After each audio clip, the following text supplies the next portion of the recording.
Welcome to the w.a.v.e Wellness Podcast. I'm your witchy, autistic, vegan, enby host, Lauren McNabb, the Green Mage.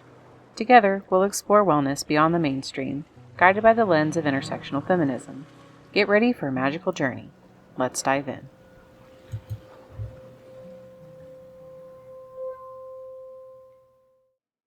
Hello, and welcome to the w.a.v.e Wellness Podcast. This is Lauren McNabb.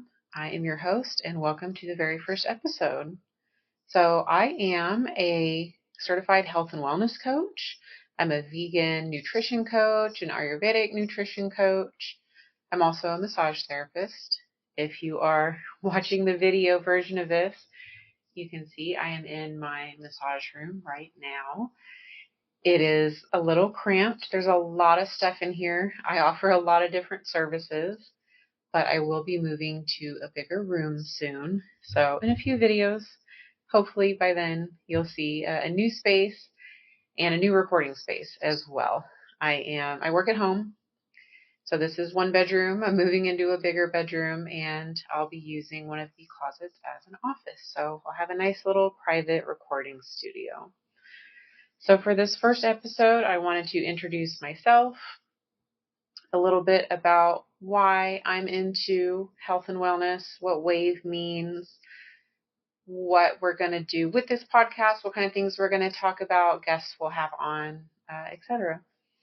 So w.a.v.e stands for witchy, autistic, vegan, enby, which all describes me. And we're going to focus on those different identities in the realm of health and wellness and kind of how all those identities affect wellness, and how wellness can affect those identities. Because I've found that since becoming a part of the wellness space as a massage therapist, as a vegan, as someone who's helped other people go vegan, there's not really a space for alternative people, right? I found a few witches who lift, and I found people in bigger bodies doing yoga. There's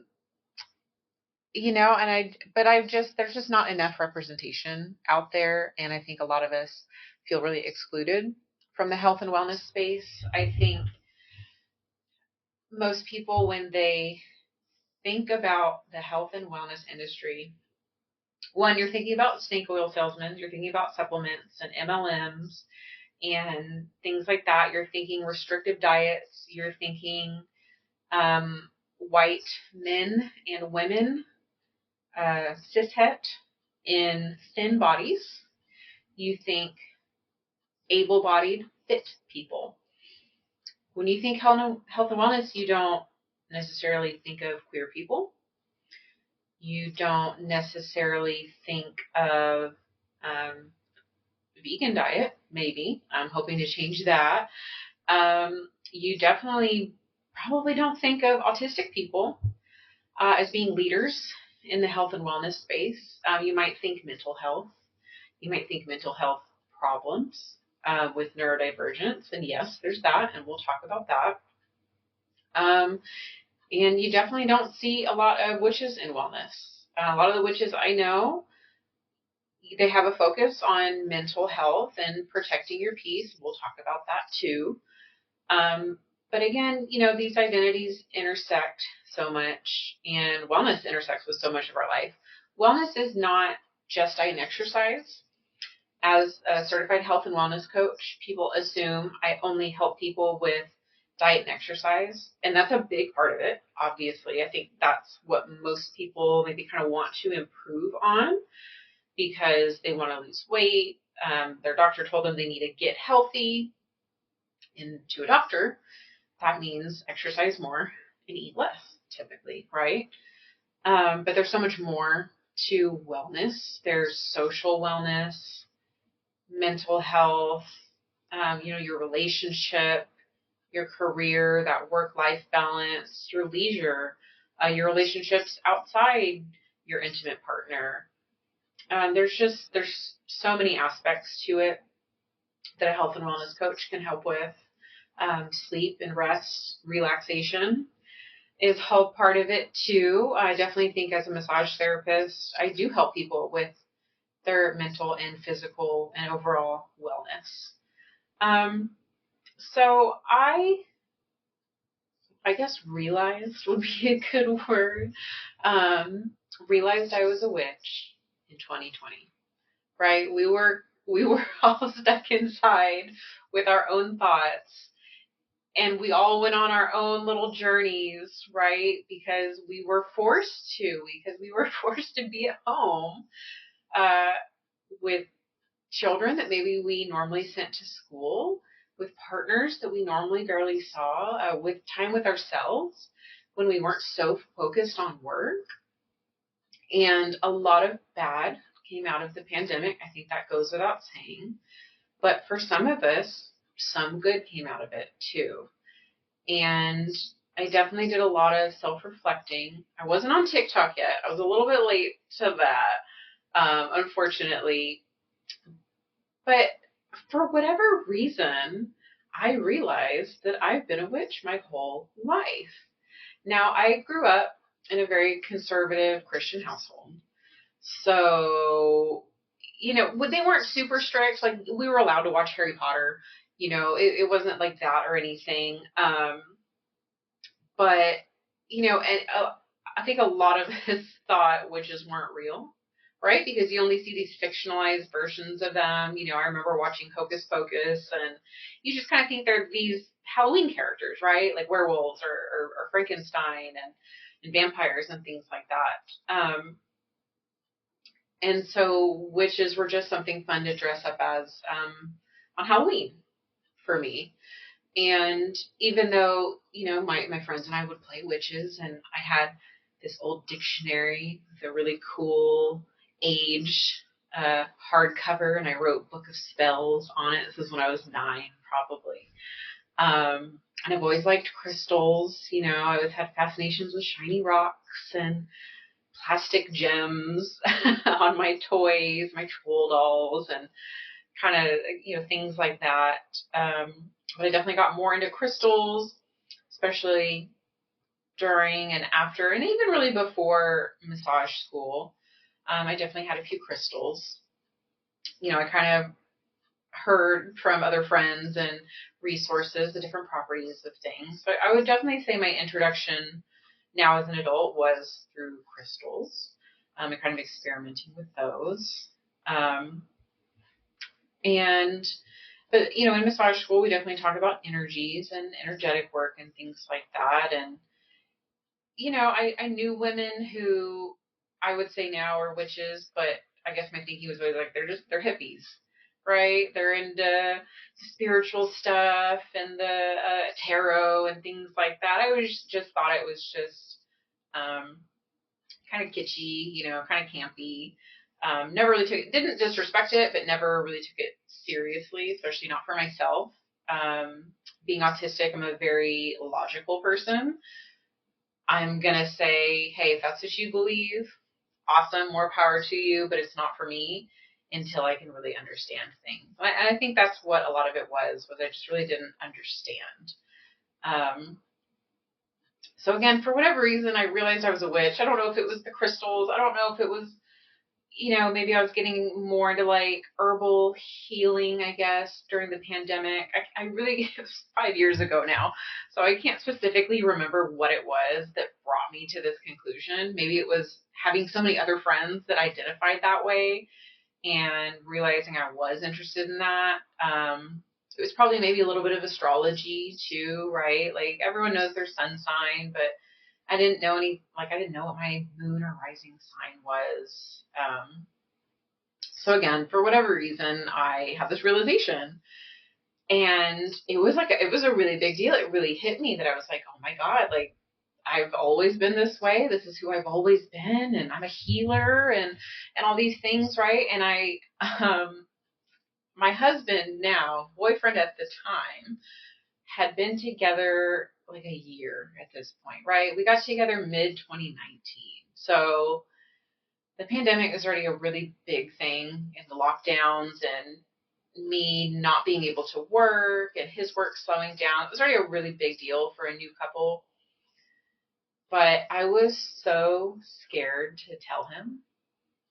Like, I literally thought, I was like, he's going to break up with me. I had accepted the fact that he might leave me over this because he's the same way. He's very logical, right? He's show me the evidence, show me the logic, show me the facts, show me the science, And so I thought, he's going to think I'm crazy. He might break up with me, which I would understand because I think maybe that's what I thought about people that call themselves witches before that. It was just like, okay, like y'all are just looking for attention or y'all are just weird. Like, I don't know. Like, I don't really know what I thought. I just knew it wasn't for me until it was. So I do remember telling my boyfriend, now he's my husband. So spoiler alert, he didn't break up with me. But I remember telling him and thinking it was such a big deal. Like, I was so serious and I was like, I had to tell you something. And he didn't make it a big deal at all. He was just like, oh, I mean, yeah, I figured. Okay. He really was not a big deal to him at all. So luckily he was totally fine with it. And then after that, I definitely started to get a little bit more into my craft and, bought my first tarot deck and started to learn a little bit more. So that's how that started. And the autism has also been there my entire life, right? So shout out to the other late diagnosed autistics and late diagnosed ADHDers out there. There's a lot of us. A lot of us are a.v.e., or women, but we grew up as girls, right? This is who I'm talking to. Never in a million years would have thought I was autistic or had ADHD. I saw boys who had ADHD and were bouncing off the walls, right? We knew the class clowns that couldn't sit down, that were always getting in trouble. And there were girls that were very chatty, right? They always got on their report card, talked too much in class. I just thought those girls were annoying. That was never me. I was not a chatty one at all. I have the inattentive type ADHD. So I was the daydreamer. I was very forgetful, poor time management. I would get really overwhelmed with school. I was always in advanced classes, GT classes. I even went to the GT school, which now I realize is teacher code for autistic. Whether they'll admit that or not, it is teacher code for neurodivergent, I believe. But yeah, I went to the GT school. I just thought, cool, it's because I'm smart. I'm a good test taker. I'm creative, right? I loved that school. Shout out to Windsor Park Elementary in Corpus Christi. Best 2 years of my life, first and second grade, being around other kids like me. And then I got thrown into a much smaller school. I believe it was smaller, but a different district. So the town was smaller. It's where I live now. It's where I ended up graduating. I was miserable. There were other GT kids, but there was no one really quite like me. The girls were very cliquey. I was the weird one. Oh, she wears hand-me-down clothes. She's so weird. Like, she doesn't brush her hair. And looking back now, I'm like, well, my mom's also autistic and we're very much alike. And she's also forgetful, poor time management, not poor personal hygiene, but not a priority. It's not a priority to have my hair done in a cute way or have the newest clothes. And we also grew up very frugal as well. So I was bullied pretty much from third grade on. It wasn't necessarily direct, like to my face, but I heard what people said about me. It was a lot of microaggressions. Why are you so weird? Why do you do that? Why did you say that? Why would you say that? Literally through high school, through college, even. That's definitely a story I'll share. But again, I always just thought I was weird. I just thought, I don't know, I'm just weird. I didn't really see a problem with it. I'm just like, sorry, I'm not one of these cliquey, popular girls and really have no desire to be. just not my thing. I'm just into more nerdy things. I don't really care what the general population thinks about me. I mean, I wasn't one of those that really didn't care about anything. I definitely still wanted to be liked. I mean, who doesn't want to be liked, right? But I did find it difficult, like most of us probably did. But I didn't realize I was autistic until about a year ago.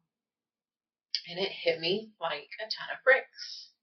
And I wept and I grieved, and I'm still grieving because of all those things I just shared, because of the multiple microaggressions a day for decades. I'm 36. So I remember, like, I moved in third grade, so it was about 9. So for almost 30 years, I've been bullied daily. And that's really hard. And I'm sure you can relate. And again, I have the inattentive ADHD, so I don't relate to a lot of ADHDers, especially women. I'm in a few ADHD groups, and yes, I have some of the same executive dysfunction for sure. I do think my autism's a little bit stronger. I've found ways to accommodate myself, and we can talk about that, and maybe I can help some people out. But my husband has ADHD, and we are not the same. I'm not someone that needs to constantly be wiggling or moving. Again, it's more of like the daydreaming, forgetfulness, time management, time, conceptualizing time, I guess is what I'm trying to say. But at this point, I am on TikTok, right? I got on TikTok 3 years ago now, I think. And my best friend at the time, who I don't speak to anymore, I'm not 100% sure why, but she knew she had ADHD. Again, she's more like my husband, right? She was one of those talkative friends in elementary school. She was one of the people I was actually friends with, who was actually kind to me. Because for some reason, ADHDers are very attracted to us autistics. Maybe because we don't make them feel weird. Maybe because we just sit there and listen to them. And that's fine. I'm happy to be that friend. But I was complaining about something, and she said, well, maybe you have ADHD. And I said, I don't think so. I know people have ADHD. You have ADHD. I'm not like you at all. I'm not talkative. I don't like people. I don't like to talk to people. I'm not hyper. There's those classic symptoms you think of, right? I said, no, I don't think so. Well, TikTok said otherwise. The famous TikTok algorithm diagnosing people, right? So I started to find a little bit more of those less known symptoms, and started to relate a little bit more and a little bit more. And I said, okay, maybe I have ADHD, right? So that's fine. I can accommodate that. No big deal. I know I'm a little forgetful. My mom's blonde, so I would always just tease that it was because she was blonde. Why we were late to every single dental appointment growing up.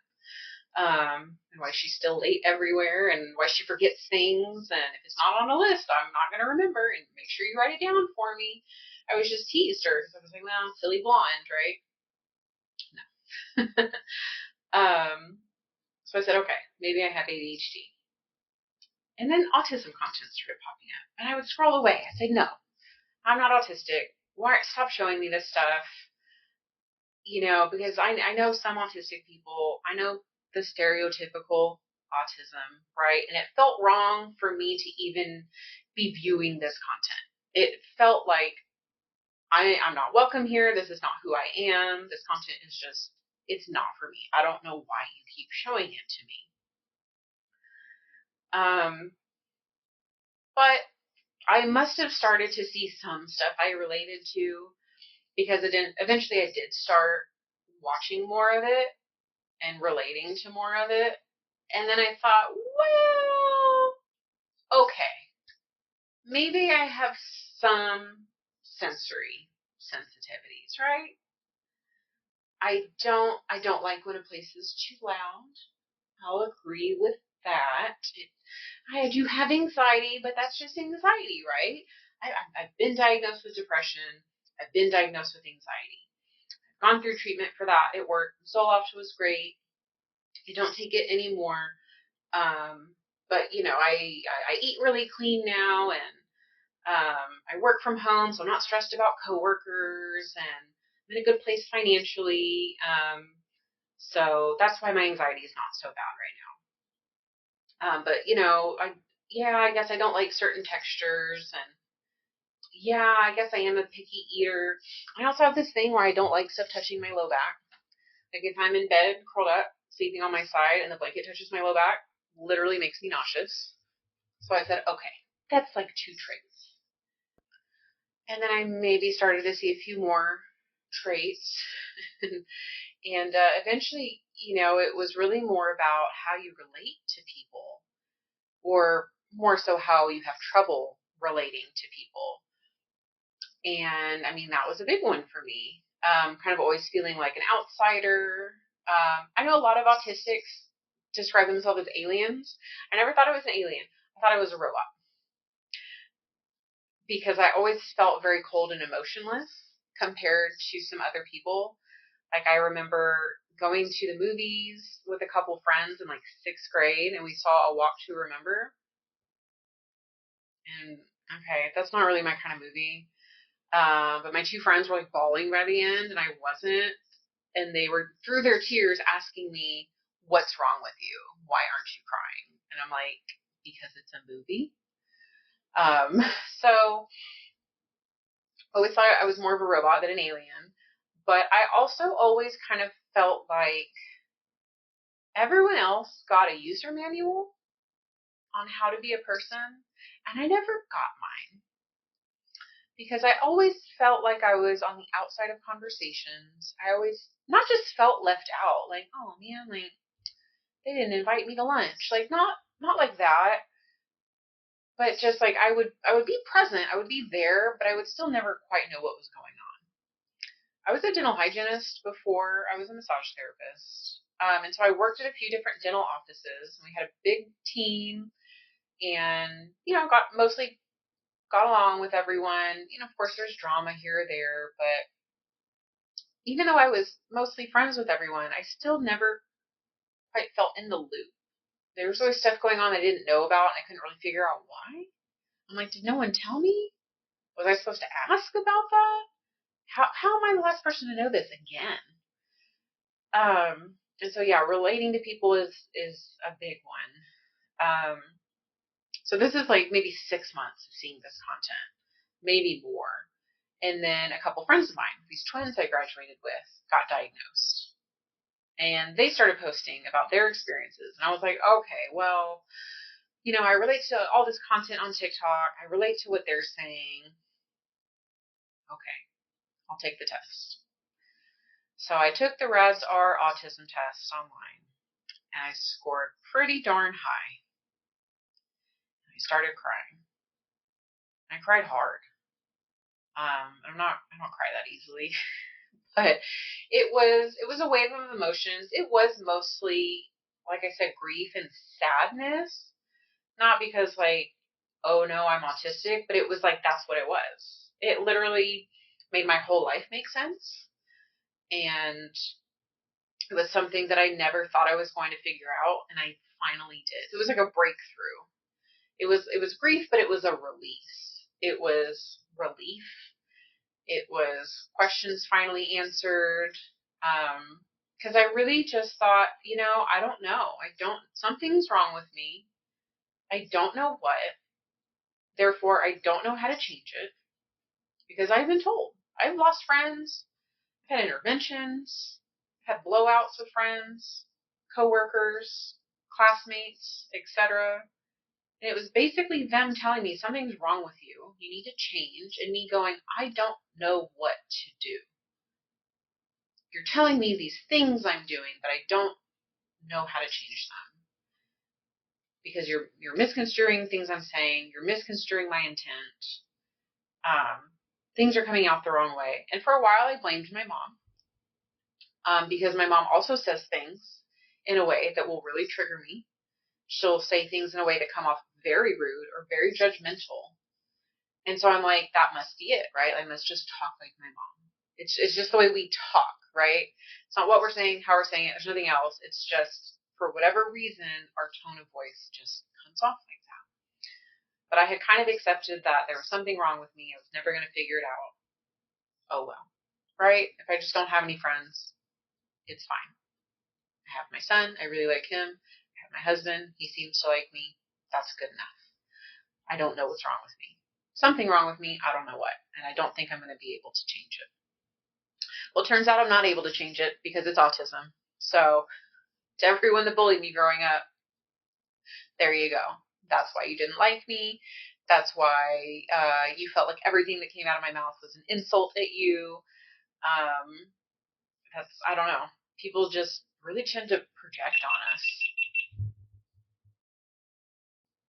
I mean, people are always going to project on you, but something about autistics just really ticks them off, I think. So we'll talk about that. We could do a whole episode about that for sure. I have lots of autistic friends, right? Because we tend to run in herds. And I think that's the big reason I'm much happier as an adult is that I'm friends with people I genuinely want to be friends with, not people I'm forced to be friends with, like coworkers or classmates. I work from home. I don't have to leave the house. I work with my husband. My son is here. I don't have to let people in that I don't want to let into my practice. Massage is a pretty chill job. People are happy to see me. As a hygienist, people did not always like me. I get it. They just were not happy to be there. It wasn't me necessarily, but people were not happy to be at the dentist. Totally understandable. But I'm also able to fuel the ADHD side as well by always taking new classes and introducing new modalities, working on posting content, things like that. So it really kind of feeds the predictability and the safety that my autism likes with just enough excitement for the ADHD as well. And plus, I do like hour and a half, 2 hour massages sometimes. That's a lot of time to daydream. I mean, ideal, really. And as far as veganism goes, I have been vegan on and off, I want to say my whole life, but really since I was a teenager, right? Like most millennials, our introduction to veganism was probably the PETA booth at Warped Tour, right? I know it was for me. Before that, I knew vegetarians, and I kind of always thought, well, that's cool. Maybe I'll do that someday, right? Again, grew up conservative. My dad fished, hunted. I live in South Texas. It's meat country. That's all I'll say. But then you go to the PETA booth, right? And you get all the information and you learn about the horrible treatment of the animals. And being an animal lover myself, most of my childhood I wanted to be a veterinarian. We always had animals at home. We had goats, Barbados goats. I don't know. We call them Barbados. Is that just the South Texas way of saying it? I don't know. But I helped raise them. My grandpa had chickens. We've always had dogs. I was just always an animal lover. I'm part of that. All right, now veganism. So, like many millennials, my first introduction to veganism was the PETA booth at Warped Tour. Right? That can't just be me. I knew vegetarians before that. I definitely heard about it. I definitely remember hearing about celebrity diets in high school and how Moby was vegan. I thought, whoa, that's extreme. And then you hear about like Demi Moore being raw vegan. I was like, whoa, what a great way to lose weight, right? Because I am a 90s girly. We all have eating disorders, right? That we're still working through. So I definitely had kind of seen it, been exposed to it in that way. But PETA, man, I mean, they hit you with the animal cruelty and, how the animals have feelings and they have families and the babies are ripped away and the baby chicks are thrown away. And it's very graphic, right? It's very upsetting. And of course that works on me because I'm an animal lover. Like a lot of autistics, I relate more to animals. We always had dogs growing up. We had cats. My grandpa raised chickens and goats. He called them Barbados. I think they're Barbados goats. Maybe Barbados is just the South Texas way of saying it. I'm not sure, but I helped raise a few of those, right? Like if the mother wouldn't feed them, I'd bottle feed them, right? And for a long time, I actually wanted to be a veterinarian. So kind of really being like woken up and shaken like that to be like, hey, this is what's happening behind the scenes. I instantly was like, I'm all in. Like immediately we went home and told my mom because I think she had dropped us off. It was in San Antonio, so it was a couple hours away. Was kind of telling her all these things, and I don't want to eat meat anymore, and I'm going to drink soy milk, right? So this was like 2004, somewhere around there, right? It was between 2004 and 2006. So this was my first corpse where I went to. So I was like maybe a sophomore, maybe a junior in high school. And so she said, okay, right? And so I bought soy milk. I'm pretty sure it was Silk. Pretty sure it was like the only brand then that H-E-B carried anyways. I bought tofu dogs, which may have been Smart Dogs.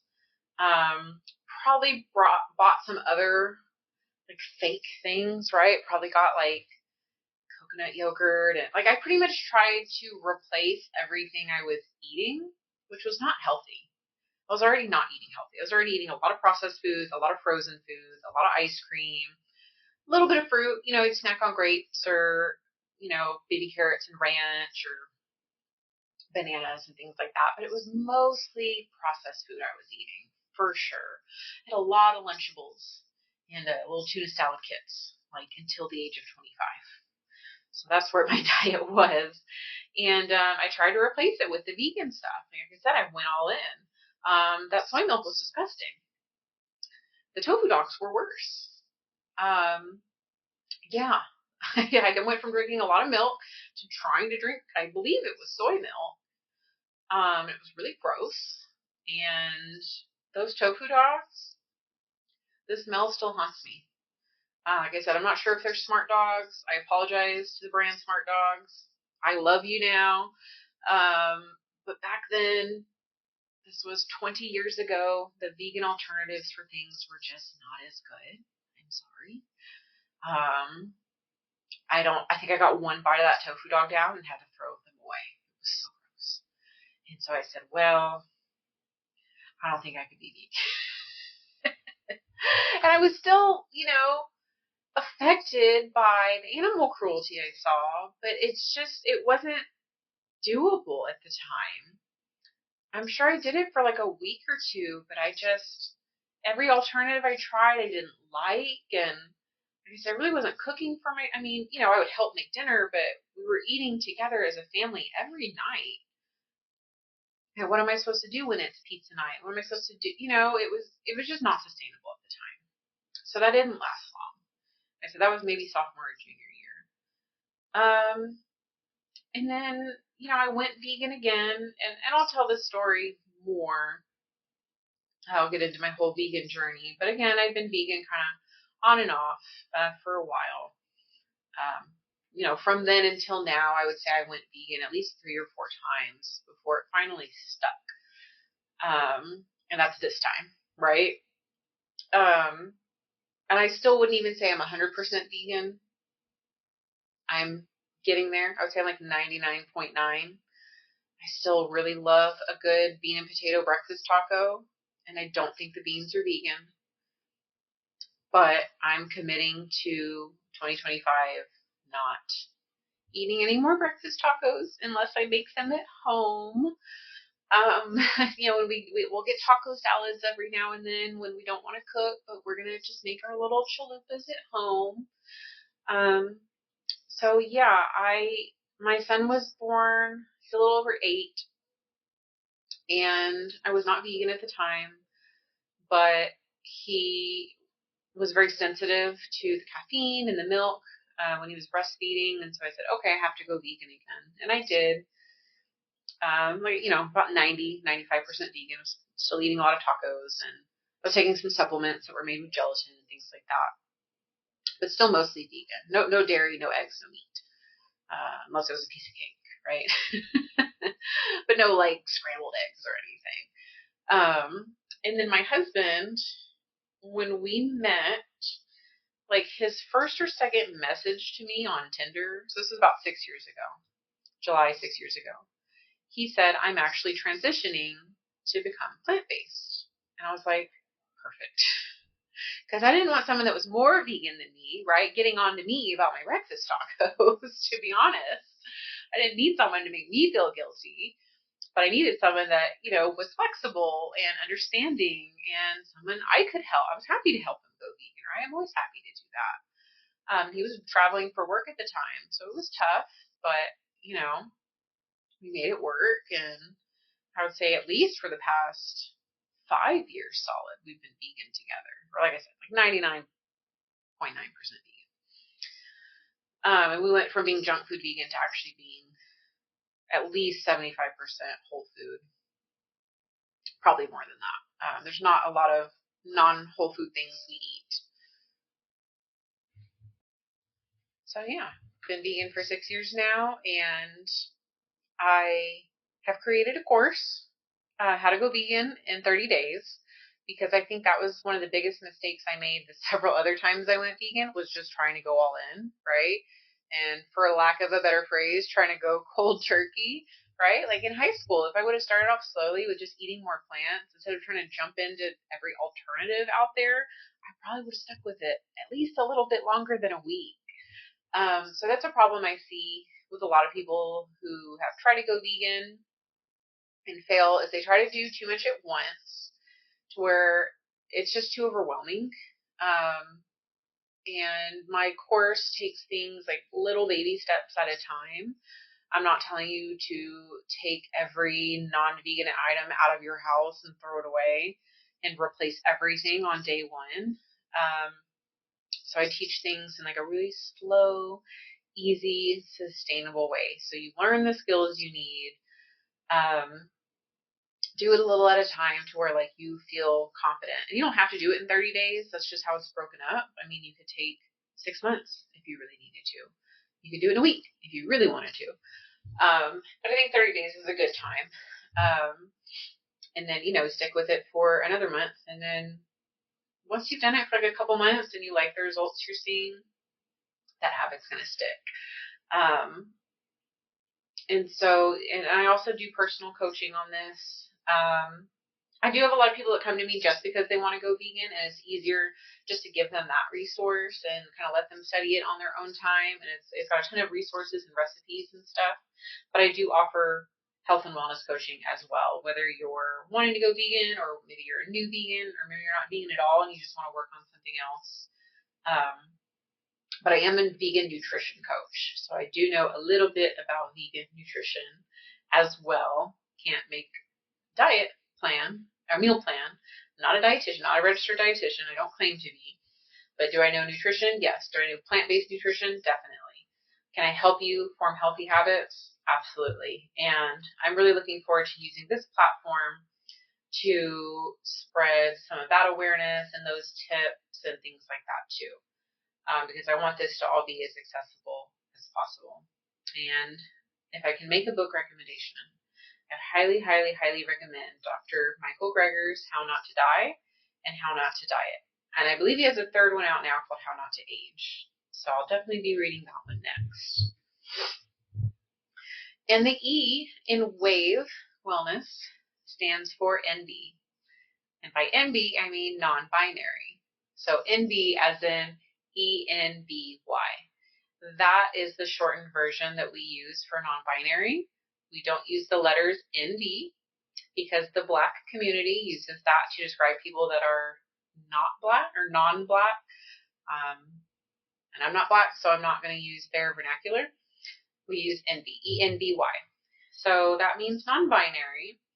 And non-binary is a pretty umbrella term, which it already falls under the bigger umbrella of trans and transgender, meaning you are not the gender assigned at birth, which why are we assigning genders at birth?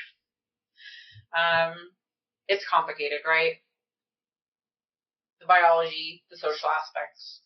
Gender is a social construct, yes, but even the science behind the biology of our gene expression is not as simple as male and female, all right? So I really don't want to hear anything about what's biology because you have a basic level of biology. The people that say that are the same people that would cheat off of my biology test in senior year in high school, all right? So I really don't want to hear it from them. But non-binary just means anyone that doesn't follow the male or female binary, right? This could be gender fluid. This could be agender. There's a lot of gender identities. I do not claim to know all of them. I am not an expert by any means. I'm still figuring out my own gender, to be honest. That's why I just identify as non-binary. Because like I said, there's different things that fall under that. And I'm not sure where I fall. And maybe it changes. And maybe I'm something that there's not a name for yet, right? But definitely non-binary. Most of the time, I present female. I was raised female. Never really felt female. And again, is that related to the autism? Let's talk about that sometime. Because I've met other autistics that feel the same way. That they're like, right? Because gender is a social construct. And what do we struggle with? Social constructs. And weird societal rules that don't make sense. Like, am I a girl if I like pink and wear dresses? Like, I can't be a girl if I don't like those things? Aren't I just a tomboy? It's just gender identity and gender expression are different things. And I do know that. And again, we're going to get more into this. I'm just really just barely scratching the surface on what I want to get into. I do have friends that are non-binary. I have friends that are trans. I have lots of ally friends. And we're going to talk to all of them, as many as we can.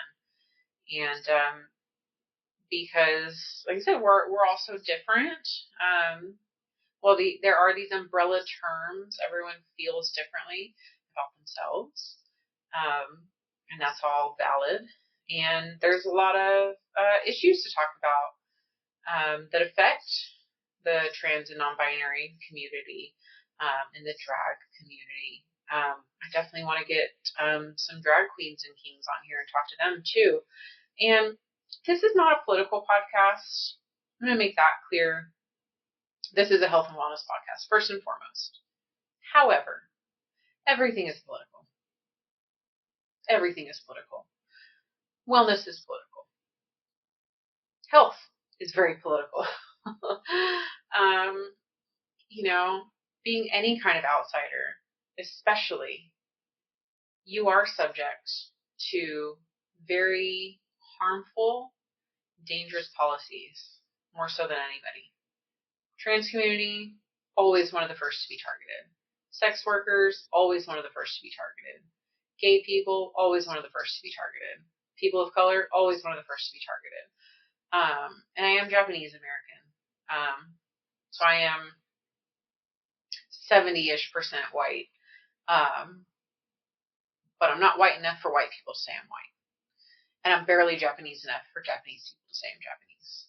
And I think other biracial people feel that when I say that you're not enough for either side. And we fall in this weird middle area where we're only accepted by other people that look like us. And that's not okay. But anyways, this is not a political podcast. But yes, obviously, some politics, policies, politicians, events, things like that will obviously be brought up. Today's date that I'm recording this is Friday, December 13th of 2024. Trump is not in office yet. But things are already happening. Texas is already introducing anti-trans legislation.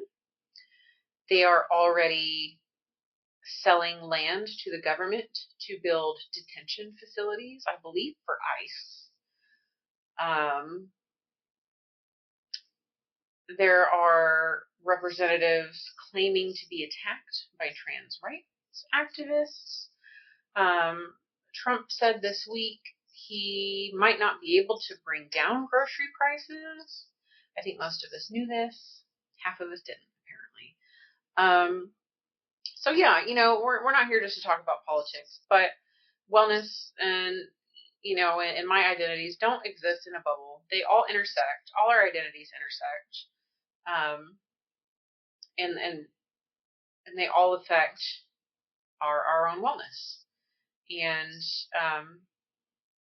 and the policies and the laws that I have to live under and that you have to live under do affect your health and wellness. And we can't ignore that fact. And we can't ignore the fact that different people have different access to certain things. And I do have a lot of privilege, and I acknowledge that. But I do understand that not everyone does. And everyone has different privileges in certain areas and disadvantages in certain areas. And again, this all intersects. So we're going to keep that in mind throughout this podcast. Like I said, I definitely want to have some guests on. I'd love to have my husband on. He runs a microgreens farm. He's super, super smart when it comes to all that stuff. I don't know what he does out there. I run the business side of it. But, as a small business owner and a farmer and a vegan, yeah, definitely going to have him on here soon. He'll probably be my first guest. But I have lots of friends that are small business owners, lots of friends that are witchy, autistic, vegan, and or enby. So let's see if anyone can hit all four. I don't think so, but you never know. You never know how someone is going to identify. So we'll definitely have some special guests on to talk about their different identities and their lives and how that interacts with their own health and wellness. We're going to try to give as many tips, wellness tips as we can, because again, that is at the core of this. It's not just me talking to hear myself talk. I do want to help whoever's listening, and well, I think it'll be interesting, and it'll definitely give you some things to think about. As a health coach, I want to give you some homework too. So I'm definitely going to be dropping some nuggets of wisdom, some vegan nuggets of wisdom, of course. And yeah, so we're going to dive in. I'm going to be sharing a lot of my own personal stories, a lot of my ups and downs, and maybe you can relate. And yeah, we're gonna talk about it all. If you ever have suggestions or something you would like to see me talk about, or a guest you'd like to see me have on, or a book you want me to talk about, or a diet you want me to talk about, you can drop a comment. As of right now, this podcast is going to be posted to YouTube podcasts, along with the video format here. In the future, I'd like to be on other platforms, but just to start and just to keep it accessible to everyone, we're going to keep it on YouTube. So drop a comment. Let me know where you're listening from. Let me know if you identify with any of these identities. Are you witchy, autistic, vegan, or enby? I would love to meet other people. So in the meantime, thank you for watching and or listening. Please like and subscribe. Share this podcast with one friend that you think might be interested. You can follow me on Blue Sky at w.a.v.e. I'm on TikTok at green.mage.wellness. So that's my business name, is Green Mage Wellness. But this podcast is w.a.v.e. Wellness. So you can find me on TikTok and Instagram, green.mage.wellness. And that's more for my business, my massage business and stuff. So not too much about the podcast on there, but you can reach me either way. Yeah. So that'll be it for our first episode. I didn't think it would go on this long, but I'm sitting further away from the camera, so I can't see if I'm looking at the camera or not, and not being forced to make eye contact with myself was actually really helpful. So I don't know what I'm going to do when I'm in a smaller office and I have to actually get closer to the camera. I kind of like being far away. Takes the pressure off of me.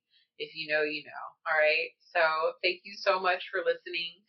And I will see you back soon for the next one.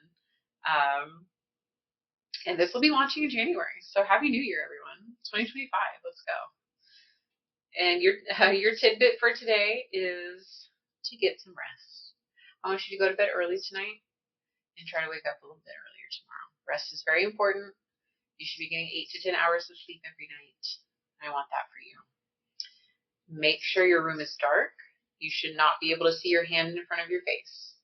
So make sure all your lights are off, your curtains are closed. Cover up anything that may be like blinking at you. Sleep with an eye mask if you need to. Good deep sleep and long enough sleep is super important. We'll talk more about that later, but that's your little tip for today. I'm Lauren McNabb. This was w.a.v.e. Wellness.